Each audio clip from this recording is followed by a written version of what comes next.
Have you ever noticed how when we face a disagreement or a difference of opinion, we tend to behave in a way which is not really our best? And later we might regret it, we might think it over, and we have a lot of other ideas about how we could have done it differently, what we could have said, what we could have done. Well, it is very typical for all of us to get a little bit tense in front of a different opinion. What happens? There are 3 biases that are playing, and they are unconscious. Unconscious, so we cannot prevent them. However, we can learn to recognize them. And when we recognize them, we can correct, and we can adjust our behavior and be more at our best. So, what are those 3 biases that sabotage our effectiveness in critical conversations? The first one, maybe it is quite obvious. We are programmed in our DNA, in our brain, in our nervous system to protect ourselves. And the best way to protect ourselves is to imagine all of the risks. That's why when we meet a different opinion, that's something new, that is a potential threat, immediately there is a negativity bias that kicks in. We imagine the worst possible scenario. We are unable to think about anything else than the biggest risk. It's a very good protective mechanism, but it doesn't really favor good relationships with others. And how do we notice? We notice because we get defensive also in our body. We get stiff, and we can notice our posture change. And if we can just roll out the shoulders, we can actually see things differently. Sometimes when we change the words into our head, they actually make us feel a lot better. Instead of saying, I see your point, but, we can actually say, I see your point, and.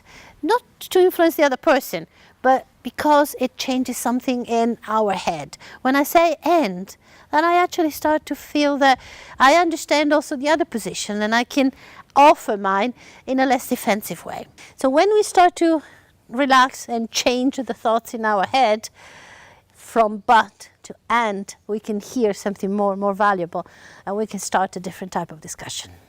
The second bias that is at play is what I call the ego bias, and that is a little bit more subtle. It is still a protective mechanism, but it is about what is important to me, who I am, my identity.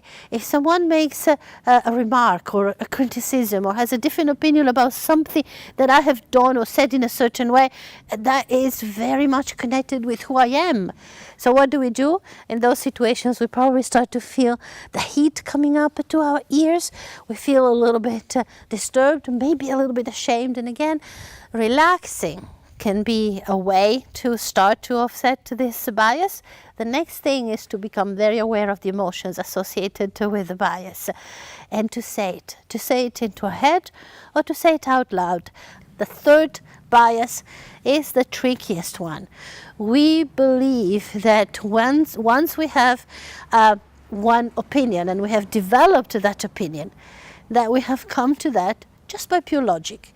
And we believe that anybody who would apply logic could get to exactly the same outcome.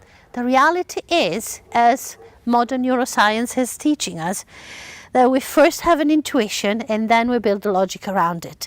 And we might have a perfectly logical explanation for our intuition, but it is still explaining our intuition, and someone else might have a different intuition. This is what is called the rationality bias, and it is the most difficult one to accept, recognize, and overcome. And I would love to tell you more about it, because there are some things that can be done, and I have designed a specific training course called the Clear Mindset that helps you take all of the steps that are required to address the bias, overcome it, and be at your best in even the most critical conversation.